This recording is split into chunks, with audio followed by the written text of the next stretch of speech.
ప్రతి అంశాన్ని పబ్లిసిటీకి వాడుకోవడంలో చంద్రబాబు తర్వాతే ఎవరైనా 4 నెలల క్రితం వచ్చిన పెను తుఫాను విషయంలోనూ అదే చేశారు.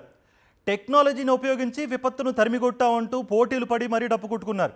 కట్ చేస్తే ప్రకృతి మిగిల్చిన గాయం నుంచి నేటికి రైతన్న కోలుకోలేదు.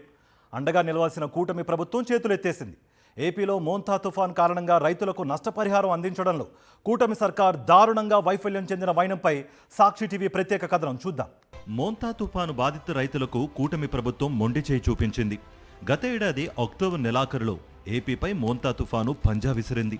నెల్లూరు నుంచి శ్రీకాకుళం వరకు మోంతా తుఫాను ప్రతి జిల్లాలోని రైతులకు కంటి మీద కునుకు లేకుండా చేసింది.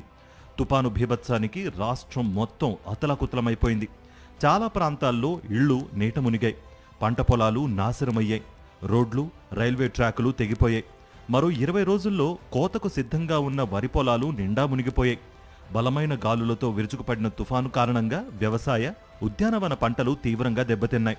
వరి, అరటి, బొప్పాయి, పత్తి, మొక్కజొన్న, వేరుశనగతో పాటు ఇతర పంటలు నాశనమైపోయాయి. రాష్ట్ర వ్యాప్తంగా 25 జిల్లాల్లో 167,685 హెక్టార్లలో వ్యవసాయ, వాణిజ్య పంటలు దెబ్బతిన్నాయి. దాదాపు 3,41,739 మంది రైతులపై తుఫాను ప్రభావం చూపింది.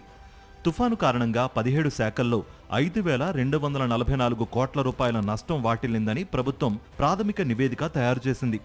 అయితే రైతులను పూర్తిగా ఆదుకుంటామని చెప్పిన చంద్రబాబు ప్రభుత్వం తుఫాను తర్వాత మాట మార్చింది. క్షేత్రస్థాయిలో అధికారులు, ప్రజాప్రతినిధులు పర్యటించకుండానే తూతూ మంత్రంగా రైతుల వివరాలు సేకరించారు. రైతులకు సాయం అందించే విషయంలోనూ అనేక కొర్రీలు పెట్టారు. వాళ్ళు ఇష్టం వచ్చినట్టు వాళ్ళు ఇళ్ళలో కూర్చొని రాసుకుంటున్నారు తప్పితే ఫీల్డ్ లోకి వచ్చి ఎవరి పంట చేను పడిపోయింది, ఎవరి నష్టపరిహారం జరిగింది అనే విషయం ఫీల్డ్ లోకి వచ్చి మా ఫీల్డ్ లో చూసి రాయట్లేదని చెప్పడం కూడా జరిగింది. అయినా కూడా వాళ్ళు ఇష్టం వచ్చిన రాశారు. సరే ఏదో ఒకటి ఎంతో కొంత వస్తాయిలని ఆశపడితే ఆ రాసినవి కూడా ఇంతవరకు ఆ ఖరీఫ్ అయిపోయింది, రబీ కూడా అయిపోయింది. ఇంతవరకు ₹1 పంట నష్టపరిహారం కూడా ఇవ్వలేదు. తుఫాను ప్రభావిత ప్రాంతాల్లో పర్యటించిన వైఎస్ జగన్ కూడా రైతులను ప్రభుత్వం ఆదుకోవాలని డిమాండ్ చేశారు. చంద్రబాబు మోంతా తుఫాన్ను తరిమికొట్టారంటూ మంత్రులు అనుకూల మీడియాతో ఊదరగొట్టించారు. కానీ అసెంబ్లీ సమావేశాల్లో మాత్రం కూటమి ప్రభుత్వం అడ్డంగా బుక్కైంది.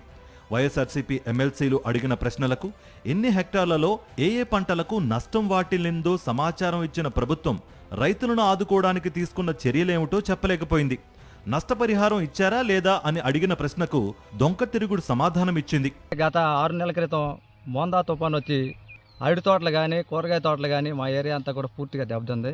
మరి ఇది కూటమి ప్రభుత్వం ఏదో మేము అది ఆదుకుంటాం, ఇది ఆదుకుంటాం అని మాటలు చెప్పడమే తప్ప ₹1 కూడా మాకు ఈ రోజుకి అందినటువంటి దాఖలు ఎక్కడ కనపడట్లేదు.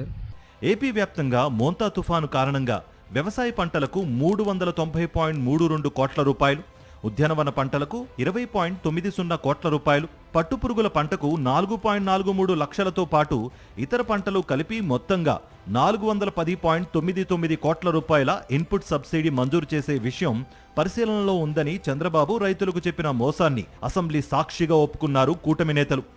రైతులకు మంచి చేసే ప్రభుత్వం తమదే అని చంద్రబాబు అనుకో కొట్టే డప్పాలన్నీ ఉత్త కబుర్లేనని అసెంబ్లీ సాక్షిగా ఇచ్చిన సమాధానంతో తేట తెల్లమైంది.